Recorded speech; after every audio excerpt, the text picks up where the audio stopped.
안녕하세요. 오늘은 의료인문학 2 세 번째 강의입니다. 오늘 제목을요, 너와 나 사이의 경계 또는 거리라고 잡아봤습니다.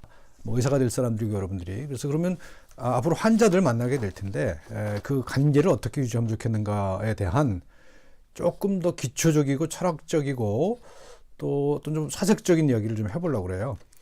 그런데 이제 그 얘기를 꼭 환자와 의사의 관계에만 한정시킬 필요는 없을 것 같아요. 우리가 일반적으로 사람들을 만나고 그 사회생활을 하는 그 관계에 대해서 나와 너의 관계, 너와 나의 관계에 대해서 일반적으로 가지고 있는 생각들을 조금 더 성찰적으로 되돌아보는 그런 시간을 가졌으면 좋겠습니다. 지금 여기서 너라고 얘기했는데요. 이제 우리말로는 좀 낮추는 듯한 느낌 있잖아요. 근데 그냥 I, you 이렇게 합시다. you, and I로 하면은 뭐 그런 뉘앙스 사라지니까요. 너, 여기서 너는 그냥 you라고 당신, 뭐 그대, 뭐 다 포함될 수 있겠습니다만 그렇게 생각을 해봅시다. 그래서 나와 너와의 관계, 나와 너라고 하는 걸 관계가 어떻게 유지되는지 얘기를 해봅시다. 도덕적인 윤리적인 얘기를 하게 될 거예요. Morality binds and blinds예요. 도덕성이라고 하는 것은 binds, 서로 묶어줘요. 근데 그리고 동시에 blinds, 눈을 감아요. 이 bind와 blind의 차이는 뭐냐? 친소 관계라는 거죠. 가까운 사람들한테는 결속하고 그렇지 않은 사람하고는 눈을 감는다는 얘기인데, 이제 그 얘기를 좀 오늘 해봅시다. 구체적으로 들어가서 어떤 경우가 bind고 어떤 경우가 blind가 되는지, 그런 문제를 해결하려면 어떻게 나가야 되는지 그런 얘기를 하도록 하겠습니다. 그래서 오늘 전체 줄거리는 세 개의 은유로 구성이 됩니다. 나와 너의 관계를 세 가지 은유로 얘기를 합니다. 첫째는 당구공의 은유입니다. 나는 빨간 공, 너는 뭐 흰 공, 뭐 이런 식이죠. 당구공이라고 하는 것은 견고한 물체잖아요. 견고한 물체고 내부와 외부가 명확히 구분되고, 또 그것이 작동하는 그 기본적인 원리는 뭡니까? 탄석이죠, 탄석. 반발력입니다. 두 개가 맞으시면 뭔가 거기에 대한 반작용이 일어나요. 또는 뭐 공끼리 또는 뭐 당구대 또는 큐대에 의해서 충격을 받아서 그것에 대한 그 비교적 수학적으로 명확하게 그 경로를 예측할 수 있는 그런 반응을 일으키는 거죠. 그래서 첫 번째가 이제 그 당구공의 은유고요. 두 번째는 스펀지의 은유입니다. 당구공은 서로 배척하지만 스펀지는 무한히 빨아들이죠. 그 용량의 한계 내에서 빨아들이죠. 주변 환경과 나의 구분을 없애는 겁니다. 자기를 내주는 거죠. 그러니까 우리가 좋은 사람을 우리가 비하해서 얘기할 때 물러터졌다 그러잖아요. 근데 그게 바로 이런 것이죠. 굉장히 이타적인 사람을 이제 은유하는 것이 이제 스펀지가 될 겁니다. 당구공과 스펀지는 굉장히 상반되는 개념입니다. 당구공은 자기중심적이고 배타적이고 어떤 힘에 의한 그 작용 반작용의 구조를 갖는다면, 스펀지는 자기를 죽이는 몰라적인 그런 성격을 가지고 있습니다. 그러니까 상대방을 무한히 흡수하려고 하는, 뭐 자기 능력이 되는 한 흡수하려고 하는 그런 것을 가지고 있는 거죠. 그래서 대인관계 두 가지가, 상반되는 두 가지가 있다는 겁니다. 근데 두 개가 모든 상황에서 뚜렷이 구분되지는 않겠죠, 당연히. 그래서 중간쯤 어디에 있게 되겠는데, 그렇게 극단적인 양극단만 놓고 보면은 문제가 해결 안 된다는 겁니다. 그래서 세상을 바라보는 방식을 조금 새롭게 만들어 보자 라고 해서 지금 제가 제안하는 것이 세 번째 은유인데요. 그 세 번째 은유는 뭐냐 하면 물결 또는 무늬입니다. 그것은 고정되어 있잖아요. 무늬를 만들면서 퍼져나갑니다. 그러다가 다른 무늬가 오면은 나의 그 고유성을 주장하지 않고 다른 파와 물결과 합쳐서 새로운 무늬를 만들어내는 거죠. 그래서 이런 물결 무늬의 은유가 세 번째 은유가 되겠습니다. 그래서 오늘 전체 사람 간의 관계는 세 가지 은유로 설명할 수 있다. 근데 우리 전체적으로 당구공에서 스펀지에서 물결로 가고 있는 것 아니냐, 그런 얘기를 전체적으로 할 겁니다. 당구공의 은유를 생각해 봅시다. 당구공의 은유는 기본적으로 이기적인 존재인 거죠. 자기 정체성을 보존하는 그런 이기적인 존재예요. 그래서 여기 이제 흔히 얘기하는 것이 뭐냐면 보이지 않는 손. 누구나 자기의 보존과 번영을 위해서 노력을 하다 보면, 그것이 모든 사람들이 그렇게 노력하다 보면 그것이 질서를 잡아서 자본주의 사회가 완성된다. 이것이 소위 말하는 아담 스미스가 얘기했던 그 자본주의의 기본적인 원리 아닙니까? 그래서 보이지 않는 손 많이 배웠잖아요. 보이지 않는 손에서 전제를 하고 있는 것은 뭐냐? 사람이 어떤 존재냐? 호모 에코노미쿠스죠. 경제인. 누구든지 자기 이익을 위해서 합리적으로 활동한다. 이익 하나, 그다음에 합리적 활동 하나, 두 개죠. 이것이 인간의 기본적으로 본 것이 바로 호모 이코노미쿠스고, 보이지 않는 손을 얘기한 아담 스미스의 얘기입니다. 근데 재밌게도 이 보이지 않는 손을 얘기했던 아담 스미스가 이것보다 더 강조한 것이 뭐냐면,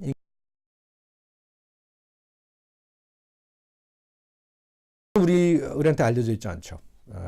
지금에 와서 조금씩 알려지기 시작하는데 우리는 그 같은 아담 스미스를 보면서 아담 스미스 한 면만 봐왔다는 겁니다.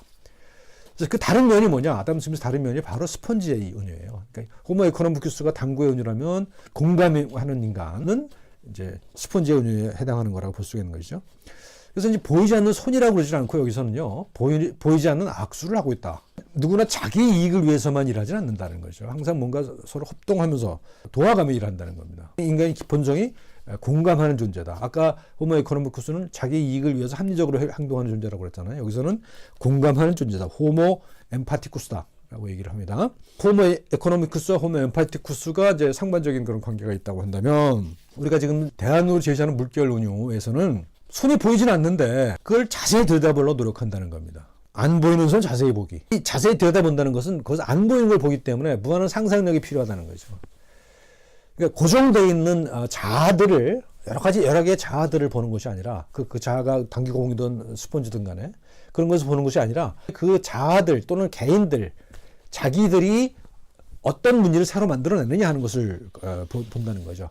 그리고 새로운 무늬를 만든다는 것은 어떻게 드러나느냐? 개체로서 실체로서 드러나지가 않고 이야기로서 드러난다는 겁니다. 픽션이든 논픽션이든. 그래서 이 물결의 은유에 합당하는 인간 유형을 뭐라고 하냐? 호모 픽투스. 이야기하는 인간이라고 얘기하죠. 이야기하는 인간 또는 해석하는 인간이라고 얘기할 수 있습니다. 이야기하는 인간, 해석하는 인간. 뭐 줄여서 서사인, 해석인 이렇게 얘기할 수 있겠죠. 그러니까 우리는 고정되어 있는 것이 아니라 끊임없이 다른 사람 또는 타자라고 얘기하죠. 다른 사람 또는 환경과 상호작용을 통해서 나 스스로를 바꿔간다는 것이 물결 은유의 중요한 인간상이라고 볼 수가 있겠습니다. 자, 그 다음에 이제 이 내용들을 이제 과학과 관련시켜서 생각을 해봅시다. 먼저 당구공 은유에 해당하는 과학은 뭐냐? 주로 뭐 진화생물학일 거예요. 그래서 진화라고 하는 것은 누구나 자기 생존과 번영을 위해서, 생존과 생식을 위해서 개체들이 노력한다는 거죠. 이제 그렇게 노력하다 보면 적자가 태어나서 생존을 하게 되고 그래서 그런 형질을 가진 개체가 늘어난다는 게 이제 진화론이잖아요. 가장 이 당구공 은유에 적합한 것은 여러분들 많이 아는 이기적 유전자. 생물체는 기본적으로 이기적이라는 거예요. 그것이 개체든 간에 아니면 유전자든 간에. 이제 도킨스 같은 경우는 유전자를 얘기했는데 우리가 그걸 개체로 받아들여서 오해한다고 저는 많이 주장을 하는데 어쨌든 이기적 유전자의 은유가 중요하고요. 여기서는 생존 경쟁이 중요합니다. 여기에 해당하는 학자들은 다윈이 있고 리차드 도킨스가 있고 그다음에 에드워드 윌슨, 사회생물학을 주장하는 에드워드 윌슨 이런 사람들이 있습니다. 스펀지의 은유에 해당하는 학자들은 누가 있는가? 다윈과 같은 시대에 이제 크로포트킨이라고 하는 또 생물학자, 뭐 생물학자이기도 하고 혁명가이기도 한데 이 사람은 경쟁을 강조하는 게 아니라 상호 부조를 강조합니다.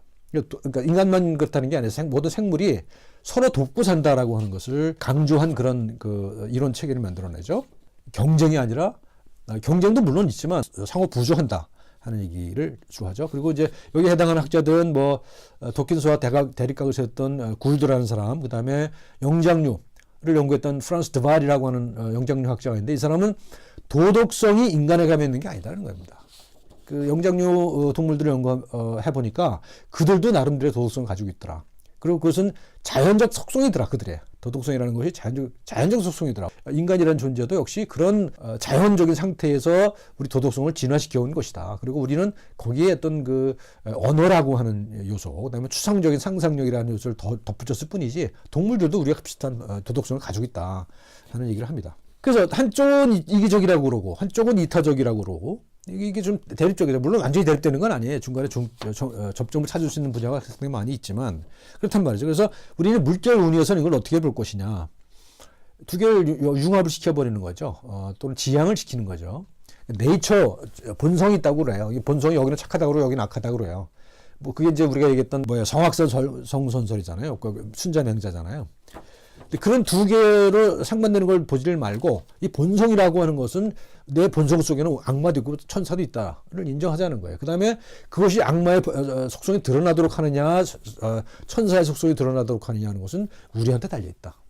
그래서 본성이라는 건 고정되어 있지 않고 양육을 통해서 본성이 길러진다.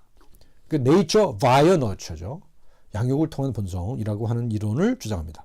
물결의 은유 얘기하는 겁니다. 물결의 은유에서는 어떻게 얘기하냐면 이게 딱 들어맞는 철학이 있습니다. 가다마라고 하는 철학자가 있는데요. 가다마라는 해석학자로 유명한 사람이죠. 이 가다마라는 사람은 어떻게 얘기하냐면 이 관계, 사람 간의 만남을 지평의 융합으로 표현합니다. fusion of horizons. 지평이 만나서 새로움을 만들어내는 것. 우리 물결의 운율이 똑같은 거죠. 그래서 그 지평융합이라는 용어를 만들어내서 개념화시켜서 그 자기 철학 체계를 완성합니다. 근데 이 얘기는 뭐 어려운 얘기가 아니고요. 이 얘기를 쉽게 설명한 제가 유튜브 영상을 하나 발견했어요. 그거를 제가 이거 이렇게 다뤄놓을 테니까요.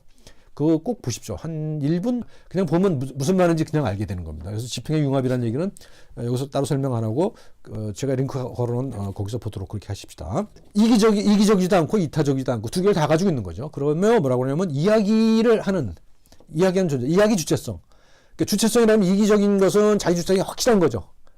그죠? 자기 실체가 확실한 거잖아요. 그 다음에 스펀지는 자기가 없는 거잖아요. 몰라적인 거잖아요. 근데 여기서는 이야기를 통해 자기를 스스로 만들어 간다는 거예요. 이야기를 통해 자기 스스로 만들어내는. 그래서 여기 이제 해당하는 철학자 리케르라고 하는 철학자. 그래서 우리는 가다머와 리케르의 해석학을 일반적으로 우리가 대인 관계에서 대단히 중요한 그런 철학이라고 얘기할 수가 있습니다. 철학 얘기 시작했으니까 철학 얘기를 좀 더 해볼까요? 당국어 문유는 어떤 철학 사조입니까? 원자론이죠, 원자론.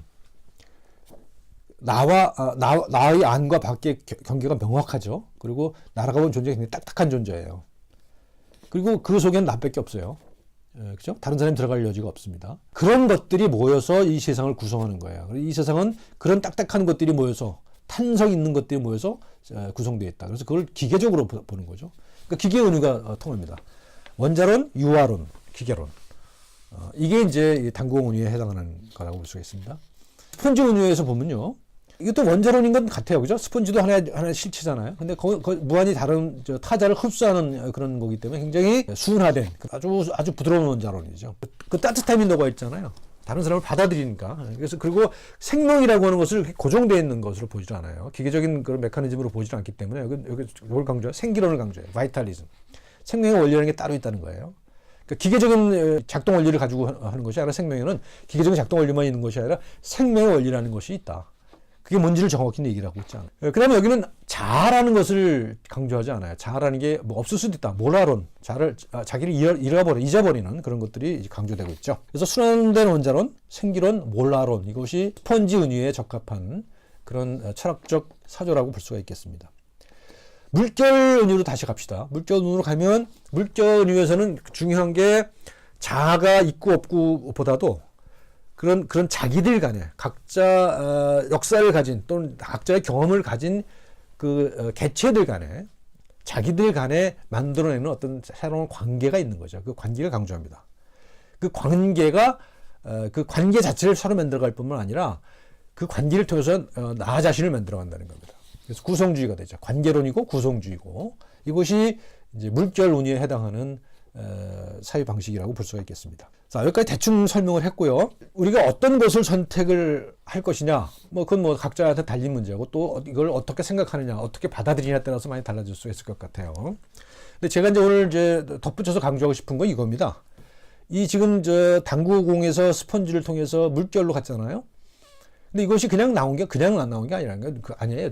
제 상상력에서 나오는 게 아니라는 겁니다. 우리 사회라고 하는 것이 끊임없이 달라져 왔다는 겁니다.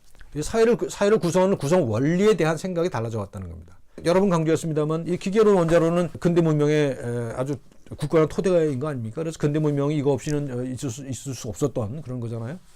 17세기부터 있었다고 그래요. 물론 이제 길게는 2000년까지도 넘어갈 수 있습니다만. 그래서 그런 것들이 쭉 이어져 오다가 그래서 근대 문명, 기계 문명을 이뤄내고 그 다음에 이제 산업혁명을 이루고 어쩌고저쩌고 해서 이제 20세기 말에 와서 또 생각이 달라지기 시작하잖아요. 그 19세기까지만 하더라도 그 당국의 은유에 대해서 의심의 여지가 없었단 말이죠. 20세기에 와서는 좀 경제 발전들이고 풍요로워지면서 타자를 생각하는 그런 사람들이 많아져요. 이게 이제 철학에서도 그런 게 나오고 이제 대표적으로는 아마 2차 대전의 그 가혹행위 정도가 아니죠, 이거는. 그런 파렴치하고도 무자비한 그런 인간에 대한 인간의 잔혹행위들 그걸 통해서 인간이 많이 반성을 하죠. 그러면서 새로운 철학 사조를 만들어내기 시작합니다. 그 대표적인 철학자가 누구냐면요. 이게 스펀지 은유죠. 타자를 절대화하는 철학을 발전시킨 사람이 레비나스라고 하는 사람입니다. 사회 문명은 자아를 중심으로 굴러가는데 거기에 타자라고 하는 자아의 대척점에 있는 타자를 자아보다 더 절대적인 존재로 상정한 사람이 레비나스라는 철학자입니다. 자, 그래서 그런 흐름을 타고 왔다는 거죠. 그리고 지금 제가 말씀드리는 물질 은유에 해당하는 그 변화는요, 굉장히 큰 흐름이라고 볼 수가 있어요. 그 지금 아까 지금 타자를 강조하는 게 이제 뭐 레비나스를 얘기했잖아요. 이제 그게 레비나스 한 사람만 있는 게 아니라 사실 굉장히 다양한 그 철학자들 또는 과학적 사유도 있어요. 굉장히 환원적 기계론으로 가다가 20세기 말에 오게 되면은 그 과학을 보는 눈도 많이 달라지거든요. 그래서 거기 이제 그런 과학적 사유 양식의 변화를 통해서 물질 은유가 떠오르기 시작하는 거죠. 그 대표적인 건 몇 개 얘기해 볼게요. 우선 유전학은 우리가 전통적으로 생각할 때 유전자가 형질을 만드는 거잖아요. 직선으로 가는 거잖아요. 유전자가 결정되어 있으면 형질은 결정되어 있는 거라고 생각했어요. 근데 이제 20세기 말, 21세기 초에 인간 게놈 프로젝트가 완성되고 난 다음에 그거 깨지죠. 그런 직선의 인간관계가 깨집니다. 그래서 그 뒤에 나오는 게 뭐예요? 후성 유전학, 에피지네틱스. 그러니까 유전자가 만드는 것도 있지만, 유전자가 상당 부분 결정하지만, 세포 내 환경, 유기체 환경, 또는 대외의 환경의 변함에 따라서 그 유전자가 켜지기도 하고 꺼지기도 한다는 거예요. 그러므로 해서 유전자가 모든 걸 만든다고 하는 그런 신화가 깨지죠. 면역학은 과거에는 나에 속하는 것이 나에 속하지 않는 것을 물리쳐는 거였죠. 완전 전쟁이었잖아요. 전쟁의 은유가 활용됐잖아요. 근데 지금 조금 더 완화돼서 그런 전쟁의 은유가 아직 굉장히 많이 남아 있습니다만, 그런 이제 은유가 조금씩 무너지기 시작합니다. 그래서 나의 정체성을 만들어가는 과정이다. 면역학이라는 게, 면역이라는 게. 그러니까 그 외부에서 침입한 나 아닌 자를 물리친다고 하는데 방점이 있는 게 아니라 나의 정체성을 지킨다고 하는데 방점이 주어지는 거죠. 그러니까 예를 들어서 어떤 새로운 균이 내 몸에 침입했다 그러면 이게 내 면역 체계가 완전 완벽하지 못하면은 내가 병에 걸리거나 죽기도 하지만, 그 새로움을 맛봄으로 해서 새로움을 경험함으로 해서 내 면역계가 그 새로움을 포함하고 있는 환경에 적응을 한다는 거죠. 적응된 나를 만들어낸다는 겁니다. 그런 방식으로 생각의 구조가 달라지고 있다는 겁니다. 인지과학도 그렇죠. 인지과학도 소위 말하는 뇌 가소성이라고 하는 게 강조되고 있죠. 그래서 뇌라는 것은, 또는 유전자라는 것이 물론 뇌의 형질을 굉장히 많이 결정한다고 그러죠. 하지만 그럼에도 불구하고 우리 뇌는 또 환경에, 또는 여러 가지 그 유기체 내외의 환경에 적응해서 새로움을 또 만들어낸다는 것이죠. 가소성, 환경에 따라서 발달하는 내용이 전혀 다르다는 거 아닙니까? 그래서 그걸 뇌 가소성이라는데 그런 것도 있고요. 심리학에서도 이제 뭐 옛날에 단계론을 얘기했거든요. 뭐 몇 살 때는 뭐가 발달하고 이렇게 했는데, 이것이 그 라이프 코스를 이제 가지고 얘기를 하기 시작하거든요. 그러니까 그 경험에 따라서 그 달라지는 과정, 그 코스를 얘기를 하기도 합니다. 그리고 이런 것들이 모여서 신경 철학이 돼요. 그러니까 지금은 철학과 과학이 물론 많이 떨어져 있지만 아직도 사실은 이 첨단 지점에 있어서는 과학 없이는 철학이 불가능한 시절이 왔다고 볼 수가 있어요. 또 한편으로 보면 철학 없이 또 과학이 불가능할 수도 있어요. 그러니까 소위 말도 안 되는 문과 이과의 구분이라는 것은 진짜 이제 완전히 무너진 겁니다. 자, 이제 정리해 봅시다. 사람 간의 관계, 이것은 뭐 환자 의사 간의 관계만이 아니죠. 우리가 일반적인 일상적인 대인 관계에서도 마찬가지입니다. 나와 너의 관계, 너와 나의 관계에 있어서는 세 가지 은유가 있다. 하나는 당구공이고, 하나는 스펀지고, 하나는 물결이다. 근데 이게 점차적으로 이렇게 당구공에서 스펀지에서 그다음에 물결로 변화하고 있는 것처럼 보인다. 그리고 우리는 그걸 우리의 본성을 어떤 거라고 보느냐에 따라서 우리가 살아가는 방식이 많이 달라질 수 있다. 의식적으로 노력을 하든 안 하든 간에 그런 의무들을 우리는 받아들일 수밖에 없지 않을까, 그런 생각을 합니다. 그래서 우리는 앞으로 어떤 고정되어 있는 나가 아닌 타인과의 관계 속에서 달라지는 나, 그리고 그 관계가 또 우리 사회와의 관계에 있어서 또 통합되는 그런 나, 너, 우리의 관계, 나, 너, 우리의 관계를 새로 만들어 나가는 그런 공부를 했으면 좋겠습니다. 고맙습니다.